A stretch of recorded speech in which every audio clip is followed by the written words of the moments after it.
Hey everyone, it's Dr. Naomi Wolf, and I'm here with Robert Barnes. He's a constitutional criminal, tax, and civil rights attorney. In his words, an advocate for the underdog and attorney at law. From small town East Ridge, Tennessee, to the elite environs of the Eastern Ivy League, Robert Barnes walks among the humble and the haughty, traveling from the everyday to the esteemed, representing clients fighting for their civil rights and celebrities taking on the IRS. Barnes heeds the advice of his newspaper-throwing father, Walter, who was fond of reminding, never judge a man until you've walked a mile in his shoes. And he quotes on his website one of the central figures in the free speech battle. This is Dave Rubin of the Rubin Report talking about Robert Barnes. So welcome, Mr. Barnes. Happy to be here. We're happy to have you. So the reason I had wanted to book an interview with you is that you're representing Roger Ver, otherwise known as quote unquote Bitcoin Jesus. And that's got many implications for, well, freedom in general, but privacy, free speech, and the ability, it seems, at least from articles sympathetic to your client, it seems as if it's got huge implications for those of us who do not wish to be hounded into prison or out of the country or away from our assets by the IRS, engaging in what seems to be punitive actions with no guardrails. So why don't you start out and tell us, who is Roger Ver? Why do you represent him? And take it from there, or Ver. Oh, sure. So the Roger Ver case, a case that I've spoken out on, even though I don't represent him in court. He has other very capable, competent counsel. But I've spoken out on his case for years now, at a point where I didn't even know it was him, because I was deeply concerned with where the Biden administration was going. And it reflects a broader pattern across multiple governments and countries, which is the power to tax is the power to destroy. And they want to be able to tax anybody, anywhere, any place, anytime, even for somebody that's not a citizen, even for activities that are outside of the jurisdiction of the country that's demanding tax money out of the blue. So there's that part of the concern. There's a second part of the concern, which is the abuse of extradition procedures, which we saw in the Julian Assange case. We saw in the John McAfee case. Can I just jump in and stop you? I'm so sorry to interrupt. A lot of people watching don't know anything about this case. So could you, I'm going to do to you what I do to my op-ed writers. Could you just start with who, what, where, when, and then tease out the implications? Is that okay? Absolutely. So Roger Ver is popularly known as Bitcoin Jesus because of his advocacy for Bitcoin for a long time. He was a young libertarian activist here in the United States. He once went to federal prison because he got the wrong fireworks. So it just gives you an idea of what his experience was. He got the wrong fireworks? That's correct. I had to reread the case. I'm sure that is not the... I'm sure if we look at the case file, it won't say we've sent this young man to prison because he got the wrong fireworks. So from the federal government's point of view, why did he go to prison? That's the federal government's is that you got to abide by the rules. These were the rules. You got one of the 300,000 plus. Senator Mike Lee was talking about it today from Utah. Many of the crimes they couldn't even identify the number of crimes the federal government currently prohibits, because so many of them are implemented by regulators and administrators without any legislation. Totally understood. I'm just trying to understand for my audience's purposes, what was he accused of and convicted of in relation to the fireworks issue? Unknown caller. Yes, that's the sum of it. The government has a lot of rules and regulations, and if you buy something and it's not in compliance with a certain federal rule of some federal agency, so he was accused of selling illegal fireworks. No, purchasing fireworks that were not legally approved for him to possess. Okay. I mean, but it was a case that's so crazy, I couldn't even believe it until I read the case myself. But that experience led Roger Ver to ultimately decide that the U.S. was not a safe jurisdiction for freedom lovers. So he left the United States, gave up his citizenship, gave up his residency, gave up all rights related to it, left the United States, has lived abroad. And years later, he had become a public critic of the intelligence apparatus trying to co-opt Bitcoin and infiltrate the Bitcoin world. You people can read his book, Hijacking Bitcoin, and they can see it for themselves. Within a month of that book being published, outing the intelligence agency's efforts to infiltrate and co-opt Bitcoin, he was indicted by the Biden administration, which alleged basically tax crimes, claiming he owed taxes for years in which he was not even a U.S. citizen, claimed he owed taxes on activities that were not even in the United States, that he owed taxes on a Bitcoin that the IRS itself at the time, back in 2014, 2015, the years in question, didn't even determine whether it was an asset or not, whether it was an income or not, was it a currency, couldn't even make up their own minds. And even though his own lawyers... I'm sorry, Mr. Barnes, it's a lot of fascinating information. It's going very fast. Let me just jump in there. Was this because the third thing you said, that the IRS couldn't decide if it was an asset or a currency, was that because Bitcoin was so new in 2014, it wasn't categorized yet by the IRS? Exactly. The IRS couldn't make up their minds for about a decade as to what they wanted to label Bitcoin. Is it a computer algorithm to ignore? Is it an actual tangible asset that's like digital gold? Is it functional as a currency, as a means of exchange and storage of value? And the entire governmental system across the West didn't know what to do with Bitcoin because it posed sorry, not being a devil's advocate, but couldn't anyone investing in Bitcoin, buying or selling it in that decade, assume that eventually the IRS would decide on a category and they'd be taxed on their gains? Well, in fact, there were substantial efforts made by those people asking, how do I tax this? Right. And the IRS was inconsistent on the answers. I see. And so someone like in Roger Ver's case, who's no longer in the United States, the Bitcoin activity he's involved in is not from the United States. None of this should be even taxable in the United States. Yeah, that's weird. So let me jump in on that first in your list. How can the IRS tax someone who's no longer a citizen of the United States? The U.S. government is the only government in the world that I'm aware of that claims they can tax anybody, anywhere, anyplace, anytime, and they assert jurisdiction globally. That's always been deeply problematic because historically, you can only tax someone that's your own citizen or based on activity within your jurisdiction. Right. So I'm not understanding. I mean, I guess I can understand how the category of Bitcoin would be a muddle, especially to government bureaucrats for quite a long time. Hey, parents, I have an early Christmas and holiday gift for you. We've all been there. 1 minute, your child is bouncing off the walls, perfectly healthy, and an hour later, this child is very sick. You feel helpless, and it can turn your plans upside down, especially on vacation.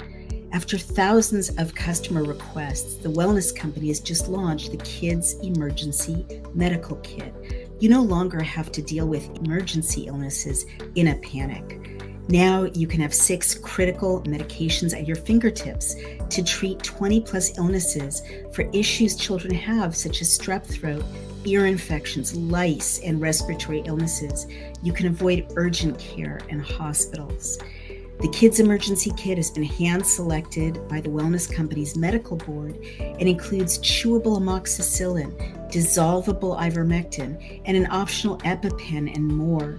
This also includes a detailed guidebook guiding you step by step in emergencies. Ordering this kit is simple. Only parents can order for their children. Fill out an intake form and you will get a verification call for consent. Then it's delivered to your door. Don't wait till you're in the middle of a crisis and avoid late night urgent care runs. Order your kids' emergency kit today and remove panic from your life. And if 1 or 2 of the prescriptions run out, there's a replenishment option to restock only what you need. Go to dailyclouthealth.com and grab your kids' emergency kit right now. Use code DailyClout to save up to $40 at checkout. These kits are only available in the USA. Thank you. But I don't understand if Ver has left. He gave up his U.S. citizenship. He assumed citizenship of another country. The activities are outside the United States. How can they be taxed unless the issue is digital currency doesn't really live anywhere? So you can make the case that it also lives in the United States. Correct. And because they wanted to sort of control it, but didn't know how to control it, they decided to sort of play games with the law. And so if you were someone like Roger, like, I don't want to be part of these games. So I'm going to be outside the United States, continue to advocate for freedom and liberty in the best way I know how, through the way Bitcoin could embrace financial freedom, allow people that are unbanked or debanked to have access to a financial system, allow people to get outside of the control of the central banks and central planners. And so as such, Roger posed a direct threat to a lot of powerful bankers and other people. And they decided to escalate by basically dummying up a tax case against him.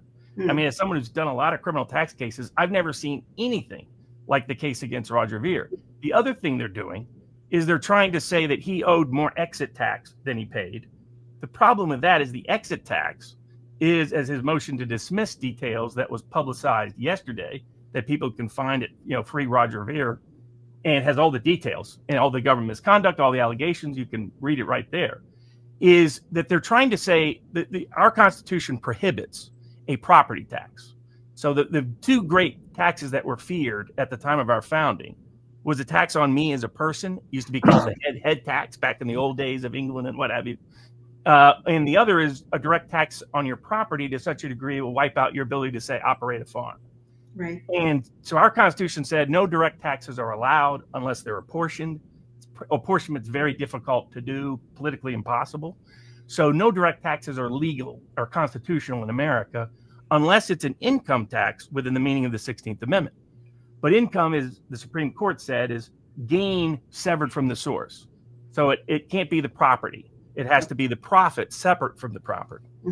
And so but an exit tax pretends that all of your property magically became income on the day you decided to give up your U.S. citizenship. That has never made any sense from a accounting perspective, financial perspective.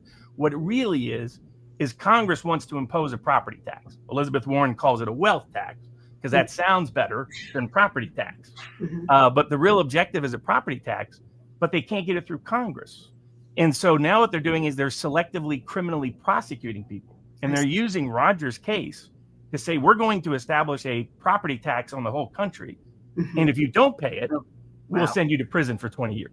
Okay, got it. So how do you define property tax? You don't just mean real estate as property, right? Can it be intellectual property? What does it mean? Absolutely. It can be anything that's an asset. So there's a lot of technical tax terms you get into for GAAP accounting as to what kind of asset it is, and when it can be depreciated, all that jazz. But from a constitutional perspective, is it an asset or is it some gain severed from the source? Which means, is it profit? To give you the classic idea, in the early 20th century, income was something estates produced. It was like out of the movie Howard's End or something. Right. It was that kind of thing. Right. Whereas, and that's what it was understood to be. We expanded that definition over the last 50 years to include wages. Right. But that's it. It's not your home. It's not your furniture. It's not your car. It's not your Bitcoin. It's not your stocks. But what they're trying to do is to pretend that any increase in your property is really income. Oh, is this what Vice President Harris got kind of backlash for in proposing an unearned capital gains tax? Exactly. The goal is to pretend that if your value of your estate goes up, your property goes up, that's now magically become income. But there's a risk that it'll go down again, right? Yes, but no benefits for that under the Harris plan, the Biden plan. That's so awful. That's like that betting against the house if you're gambling. I mean, that's terrible. Precisely. Oh my God. I didn't realize how terrible that proposal was until you just explained it now.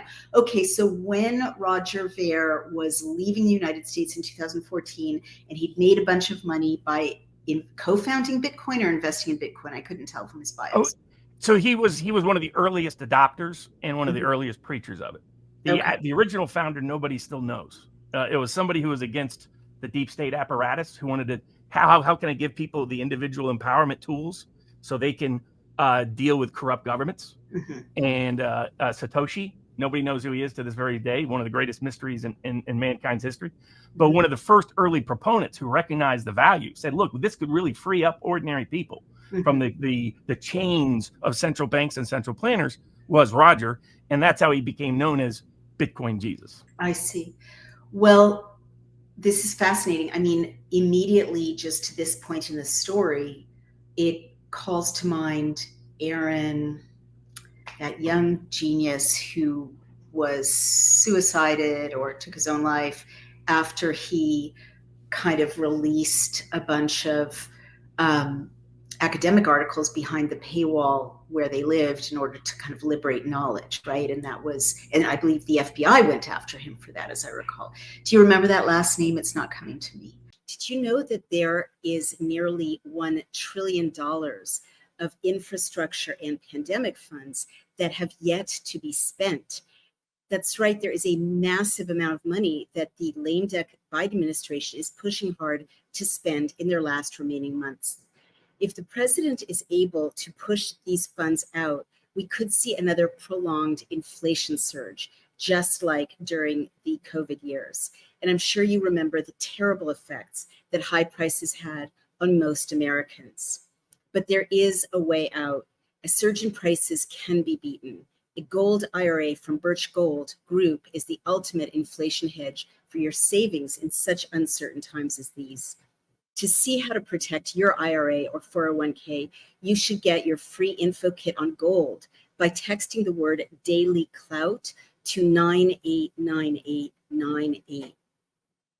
Birch Gold makes it seamless to roll over your retirement account while preserving its tax advantaged status. Don't wait for the president's spending spree to tank the dollar further. Protect your financial future now. Text Daily Clout to the number 989898 for your free info kit from Birch Gold. I'm terrible with names. Yeah. But I remember the story. I just don't remember. Yeah, everyone remembers the story. And then this story to date also reminds me of a friend of ours, George Jarkisy, who just won a case against the SEC, a Supreme Court decision, because the SEC, and he was the biggest bundler, one of the biggest bundlers of donations for the Republicans. So, an enemy of the DNC deep state. And it turns out that the SEC has, well, I'm sure you know all of this, but for my audience's sake to see the parallels, kind of secret courts where they're judge, jury, and executioner for people that they say have committed violations of SEC regulations. And then they kind of took millions and millions and millions of dollars from him and kept him from being able to do his work. So this isn't like identical, but it does sound like this. All of these three things have in common people who are, releasing a lot of power to individuals, or not inside the control grid of where individuals are allowed to move.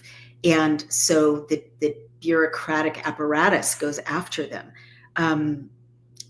Is that an accurate description of Roger Ver's case?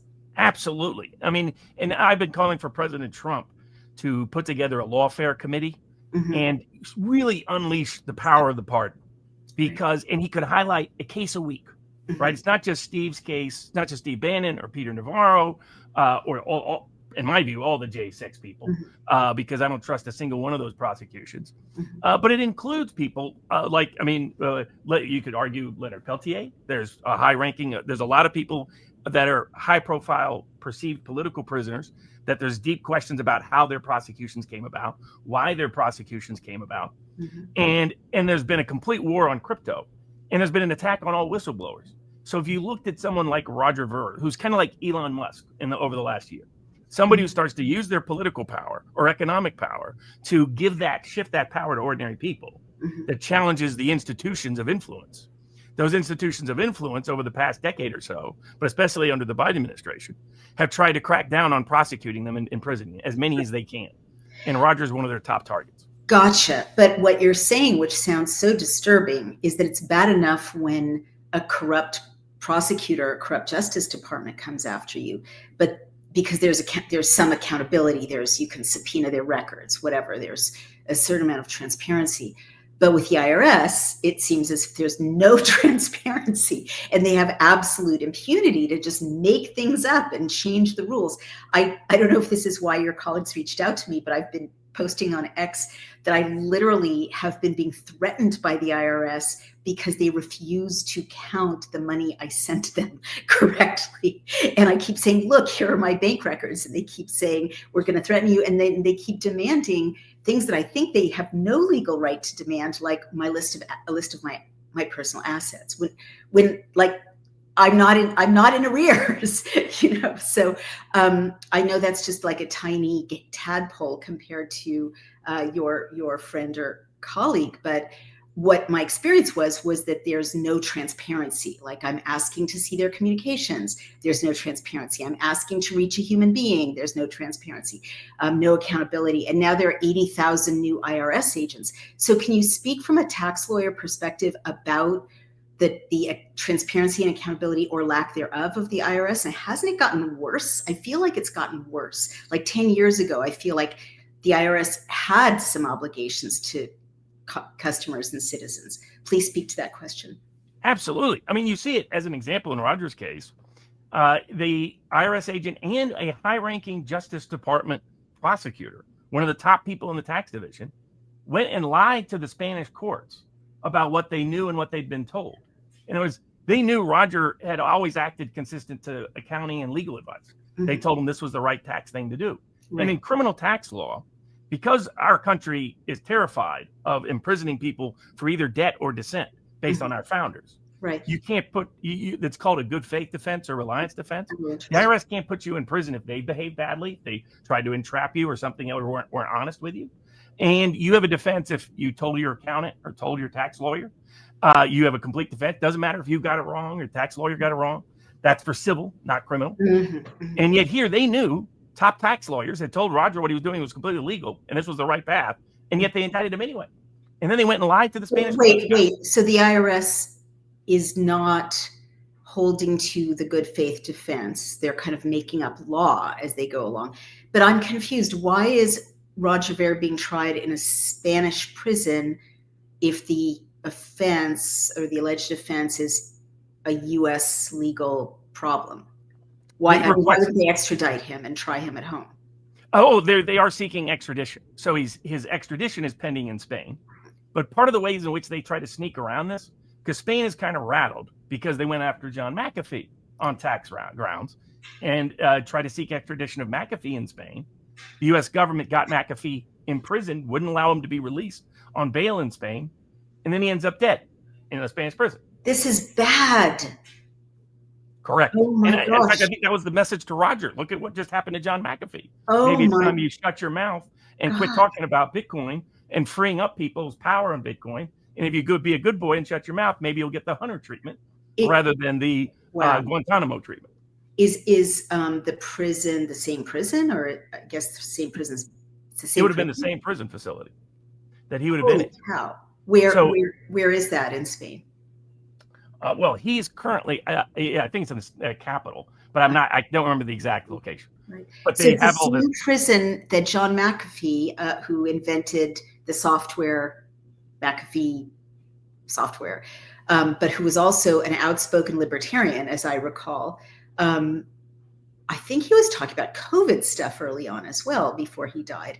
And then he died mysteriously. And I think as I recall, he said before he died, I'm not suicidal, or, That's exactly correct. Oh my God. Amanda Milius, the daughter of John Milius, is doing a documentary as we speak on John McAfee, and we'll have a lot of confirmation on a lot of that information. And so it's part of this whole suppression of any independence. Right. I call it kind of like the Bill Gates dystopian control grid. Right. That you have like big tech, big media, big food, big agriculture, big pharma, and they want you stuck on that grid. And Bitcoin is an exit from that control grid. Absolutely. It's an empowerment tool. And the number one advocate for giving you that power is Roger Ver, Bitcoin Jesus. And that's why they decided, if you're not going to shut your mouth, we're going to put you in prison for life. I mean, I have to say I'm a little bit surprised by this, because the way, the power structure tends to approach personalities like that is to try to acquire them or buy them off or, compromise them reputationally. Why would they go? It seems a bit crude to go this route, because if, God forbid, he dies in prison, or is jailed for a long time here in the United States, that it's just going to generate, he'll turn into a martyr. You would think so, but it's they just exercise raw power. They're Right. back to like, Tiananmen Square kind of mindset. No, Yeah, definitely. And do you feel that the fact that there's been such a ramping up of activity against Mr. Ver at this point in the Biden administration has to do with them trying to do as much damage as possible before the inauguration? Exactly. And you're seeing a parallel path. They want to try to imprison, incarcerate, intimidate all of their political opponents as they perceive it, put as many in jail as they can, or threaten them with it to get them to shut up and go away, while at the same time start pardoning all their allies, right? Hunter was just the beginning. They're considering pardoning Anthony Fauci. They're considering pardoning almost everybody that did something corrupt in the last decade. Oh my gosh, it's going to be a very dangerous 6 or 7 weeks for us dissidents. That's very terrifying. So can Mr. Ver communicate with the outside world or just with his lawyer and family right now? Like, what measures are in place to keep him safe? Because he's also this is so Shakespearean. He's basically, locked in the tower until there's a new king, right? Exactly. And they would love to see him not around by that later time. And so I think that's where I want Trump world to start putting this case on blast, to prohibit and prevent something bad happening in the next 6 weeks. I see. So this conversation and others like it, it's very smart. Raise his profile, let people know the danger he's in order to keep him safe. I think that's very wise, as you should. And so what should people, in terms of an action step, do to help you keep him safe if they're listening and they think this guy really should be, like, we don't know all the facts. Maybe he did, cut corners with his tax return. Maybe he didn't. I'm not coming down on either side. I don't know the details. I'm not a tax lawyer or a judge, but either way, an American citizen should not be incarcerated in a foreign country and charges laid at his feet that he can't even fight, right? So how could people help him to get through the next 6 weeks? Yeah, they can go to, there's a site set up for him, Free Roger Ver, that has all of the details. People can read for themselves. They can read the indictment. They can read the motion to dismiss. Most people know that staying hydrated is essential to nearly every bodily function, but 75% of Americans still do not consume enough fluid daily. As we age, natural bodily changes make staying hydrated even harder, especially without artificial additives or excess sugars. That's where Native Path comes in with extra help. Native Path's Hydrate is not just another drink mix, it's a thoughtfully designed formula packed with BCAAs and all 9 essential amino acids to help with muscle recovery and overall vitality. With their Native Hydrate product, you can fuel your body with essential electrolytes at the cellular level for overall vitality. Unlike other hydration drink mixes that are designed for marathon runners and contain upwards of 1,000 milligrams of sodium, Native Hydrate contains just 230 milligrams of sodium for optimal daily hydration. Free of artificial flavors, sugars, and dyes, it's only 5 calories per serving. Right now, you can get up to 44% off just for being a listener of our show. Every order comes with a 365-day money-back guarantee, 2 free gifts, plus free shipping. Visit nativehydrate.com/dailyclout to see what Native Hydrate could do for your health. Again, that site name is nativehydrate.com/dailyclout. They can read the declarations, so they can see for themselves, what is this case about? And if they look at it and are disturbed by any aspect of it, they can sign an online petition so that people can see there's broader and increasing public support. Right. Because it's similar to Julian Assange's case. If it wasn't for the court of public opinion, Julian Assange would be dead today. Totally. Shouldn't people also be contacting their own representatives to put pressure on the IRS to back off? Absolutely. Yeah, they should be talking to their congressmen, their senators, and the court of public opinion broadly. Just as most people I talk to have no familiarity with this. They don't realize this guy's been put in the iron mask. No, I didn't know, and I follow liberty issues very closely.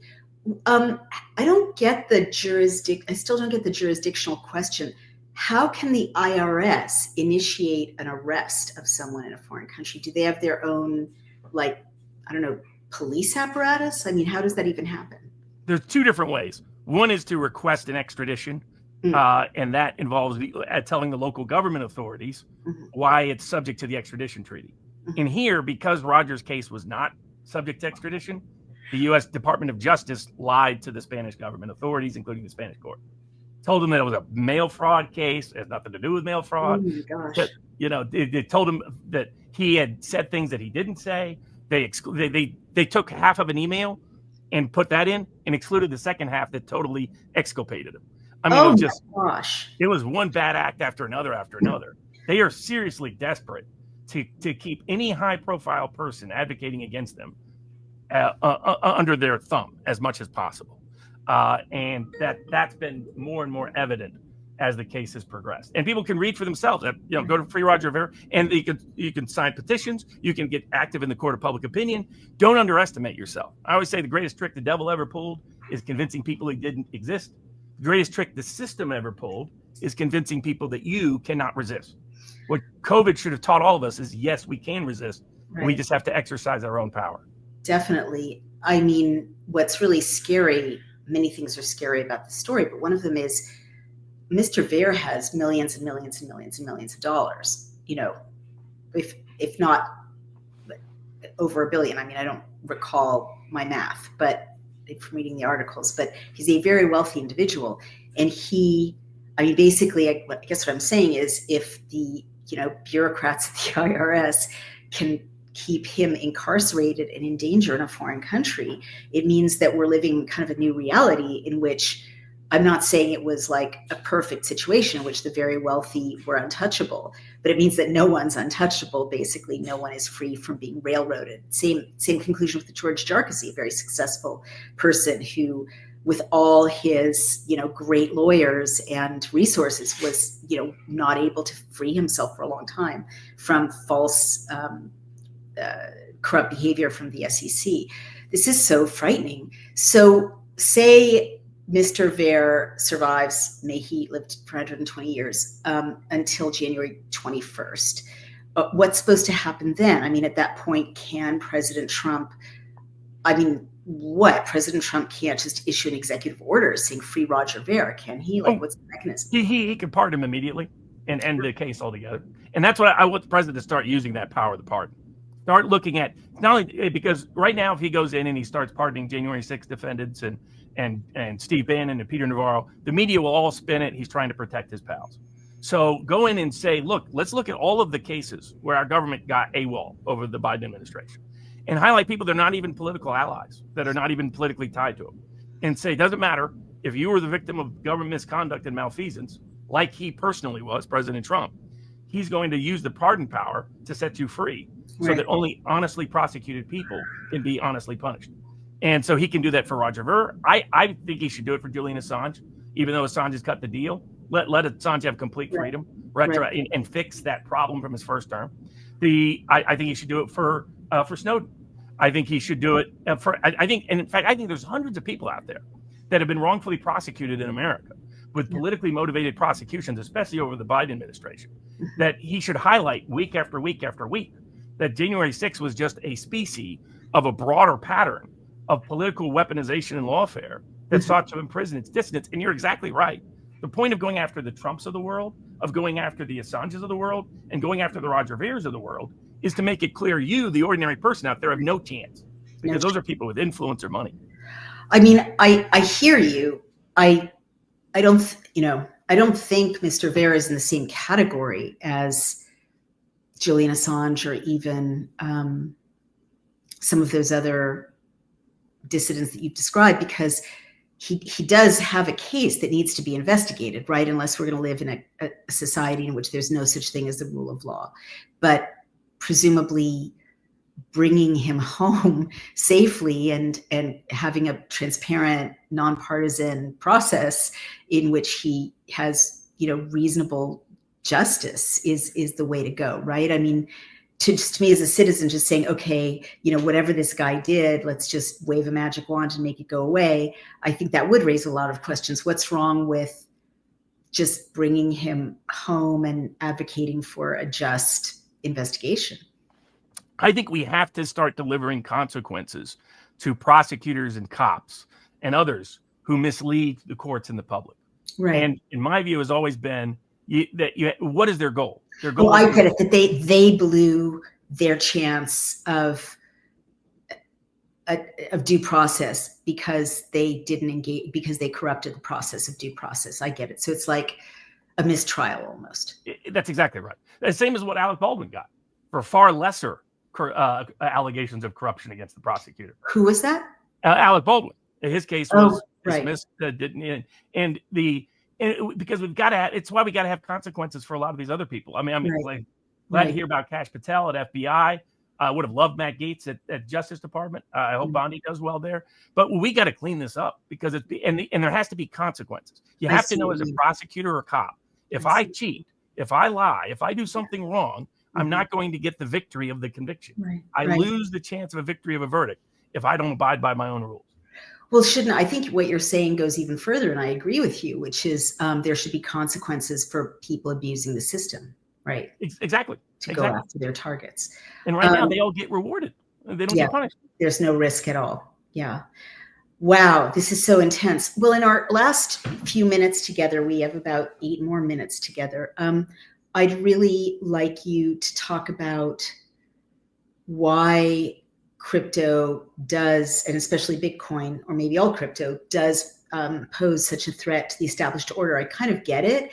And we've been having lots of interviews about, well, I understood early on the danger of central bank digital currency, for instance, and a social credit score. And we've been going into kind of gold and precious metals and, gold-backed currencies and alternative currencies. But I never really understood Bitcoin. I get theoretically how it can disempower people, but I also don't see how, as a digital currency, whoever holds the data doesn't understand exactly who everyone is and where they are and how much money they have. That's how digital technology works. The main utility to Bitcoin is not anonymity. It's the ability, it's security. In other words, for example, if you have Bitcoin on a cold wallet, government can't seize it. The government can try to seize how certain things are transferred and the rest, but they can't seize it because it's on your cold wallet. That strips them of their power. What? Sorry, Mr. Barnes? Oh, yeah. It's a Bitcoin terminology. For those out there that are unfamiliar, it's called a cold wallet because it's not connected online. It's like some little device you have, like your phone or something, that's on a cold wallet. And that is the only, or one of the few, difficult to seize assets financially anywhere in the world. And if you want to impose a social credit score, for example, Bitcoin allows you to completely escape it because of its cold wallet capabilities, because of its transfer, its ability to transfer it and its value totally independent from the government. And so if the government fails tomorrow, you have Bitcoin, it probably helps you. It doesn't hurt you. So that's its power, is the central bank's ability to say, well, we decide what currency's out there, and the government's ability to seize it at any moment at a bank. Bitcoin takes away that power from both the central banks and the central planners. Because there are no banks? Theoretically, you could operate in a bankless world with Bitcoin potentially. And that's one of the great fears of all the banks, of all the big financial plans. That's why they've been obsessed with hijacking Bitcoin for a long time. They want to convert Bitcoin to somehow control it so they can make it their own central bank digital currency. Right. That's what Roger Ver got very public about. This is a very terrible idea and will destroy the freedom principles of Bitcoin. And literally within 2 weeks of him publishing this book, he gets criminally indicted. I've got to read this book. Wow. All right. I still don't understand something, right, about the nature of exchange, basically. Let me just give you an example. In Northampton, Massachusetts, it's a very right-on community, and they created something called like Berkshire Bucks. I think I have the name slightly wrong, but the idea is it's a little piece of paper that they just print, and they bypass the commerce and dollars and credit cards, and it's a local economy in which they've all agreed that this is this many units of value, and we're going to exchange it for this, and I'll give you, a massage from my massage studio, and you can give me some handmade soap, and we've bypassed taxation, and we've bypassed centralized control and so on. How is Bitcoin different? Can't you do that with anything? I mean, I know that people have said, well, there are only so many, and that creates value, but couldn't I do that by, creating like a non-replicable, emoji of some kind digitally, and just create a certain number and saying, okay, this is currency, everybody. I don't understand the inherent value of Bitcoin. Yeah, well, that's always been the debate, is exactly what is the inherent value? Is the value subjective or objective? I mean, how does it differentiate or distinguish between that and real gold, as Peter Schiff has talked about? And so that's an ongoing debate as to where. But for example, like that town that you illustrate, what you're describing is the entire crypto economy. A bunch of people coming up with, hey, maybe we can extend the Bitcoin principle this way. We can create our own crypto, our own token. Trump's looking at his own digital platform of exchanging crypto. Right. But that's its power. Is it's a system totally independent of the government. You don't depend on the government for any of it. Well, and that scares governments. So just jumping in there, that's the way currency used to be, right? People would just, mint their doubloons and, hope for the best. And I guess what I'm trying to say is Bitcoin has lots of imitators now, right? They're like, when I go on PayPal, there are like 6 different options for crypto. And I'm sure there's no limit to, as you say, you could just I could do a Naomi bucks, tomorrow, presumably. Even if the government cracks down on Roger Ver, the cat's out of the bag, right? Like there's no stopping this idea of making your own digital currency. So how is that going to help anything?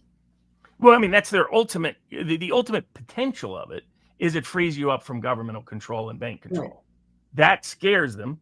And so they're going to do everything possible. Now, you're right. The fundamentals of Bitcoin are there. Unless they shut down the internet, they can't shut down Bitcoin. Right. So what they've decided is we're not going to try to shut down the technology because we can't. Right. Instead, we're going to try where we can to hijack it. That's what Roger has warned about. Here's where they're trying to hijack it here, hijack it here. And in other places, they're just going to try to get people to self-censor. Get people, why do we have a panopticon style prison system? Mm-hmm. It's to get people to think somebody's watching them all the time, even when they're not. Right. And it's the ultimate mechanism of control. And that's one other last aspect of it. The way we use our financial system in the United States is as an incredible surveillance technique. Mm-hmm. And as we get people to confess every year, on the 1040, they tell you, who are your significant loved ones? Who are your children? What church do you like? What charity do you do? Yeah, totally. Which party do you give to?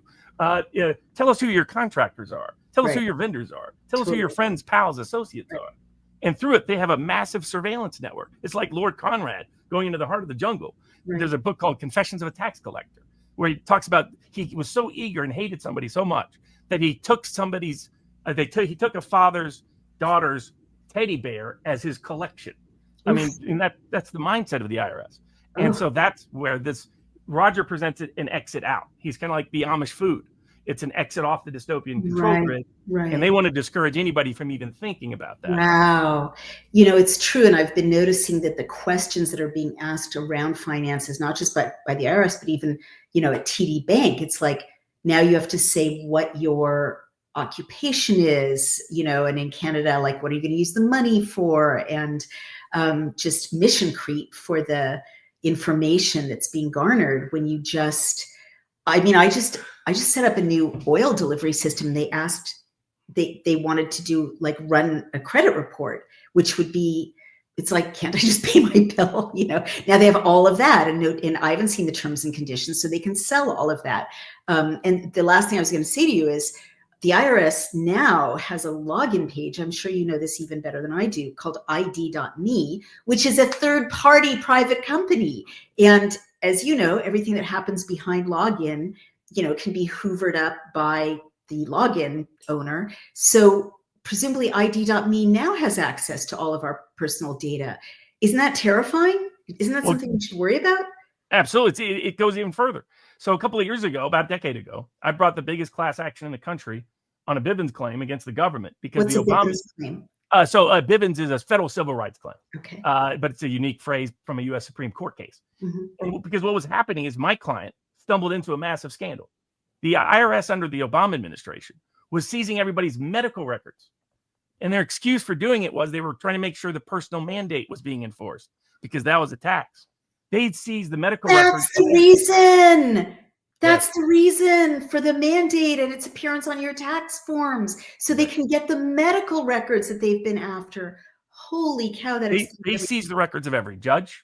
They see in California. They seize the records of every baseball player, every screen actor, every movie director, Oh. every movie producer, some of the most high-profile people in the country. I mean, they had foreign government diplomatic officials. They had seized their medical records. They knew whose son has a undisclosed drug addiction. Well, which high-profile person has an undisclosed sex addiction? Oh, Which person has 3 undisclosed heart attacks and is really not bondable in Hollywood? In Oh. other words, it was like J. Edgar Hoover's wet dream of a blackmail file is what they were doing. And my client exposed it, and they tried to put him in prison for life. And he ended up leaving the country, not dealing with it. We got a resolution out of it only when the public got involved. Congress started creating hearings and saying, what the heck's happening? And Obama's administration and the IRS was so worried about this getting fully publicly exposed that they cut a deal to end it all. But they have always wanted to go back to it. They want the IRS to be a one-stop shop with all of your medical and financial records, which is all of your most private. And what does that mean? It means control over you. And wow. I mean, there's no reason not to think that there isn't a backdoor with the IRS as kind of the treasure trove of all of this data, and the FBI or the CIA or the Department of Homeland Security. You're making so much sense. It's terrifying. We've been fighting a social credit system in this country, but it sounds like we've already got one just behind these regulatory agencies working together to share our data back and forth. This is so scary. I'm just thinking about one other thing, which is when I found out through two lawsuits from 2 attorneys general that the White House had gone after me for posting an accurate tweet to warn women about symptoms from the mRNA injection. The people who were copied on the back and forth with the CDC and the White House were the Census Bureau. What someone with your background, what does that say to you? I couldn't quite figure that out. Is it just like, where am I and who are my loved ones, or is there more to it? Oh, I think there is more to it. It's a coordinated effort at mass control. And they want all of the different agencies to interact in a certain way that gives you the most information about an individual that allows them to control that individual if that individual wanders off the reservation. And historically, I think they're still shocked it didn't work with Elon and with Trump. Most people, hey, you're going to be sent to prison for life and we'll bankrupt you and we'll destroy your family. We'll say, okay, I'll just play golf in Mar-a-Lago. Not Trump. It's same with Elon. Hey, just keep making billions. And you won't have an SEC inquiry every other week over whatever tweet we don't like or any other and yet he went forward. And Roger Ver just happens to be the same mindset. Wow. Intimidation. I wish I knew this guy. He sounds kind of like is he a criminal or is he a hero? Or he's a sweetheart and he's a little bit naive. Right. And he's idealistic about the system. But my heart goes out to him from your description, just because at a certain point we're all dependent on our advisors. I'm not a tax lawyer. I'm not a lawyer. I have to take my accountant's advice. I have to take my tax lawyer's advice. I do the same thing he does. Every time I engage a new accountant or lawyer, I say everything, no shades of gray. Everything has to be done as if it's going to be on the front page of the New York Times. But once you've said that, what more can you do as a customer, as a client, right? You have to follow their guidance.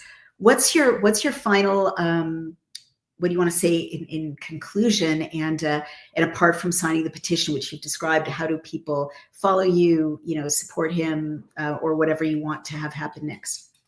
Yeah, we'll also be updating it. Free Roger Ver will be the place where we put everything together.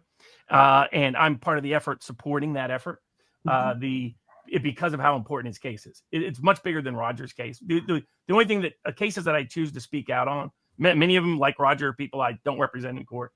I speak out because I'm bothered by what's happening.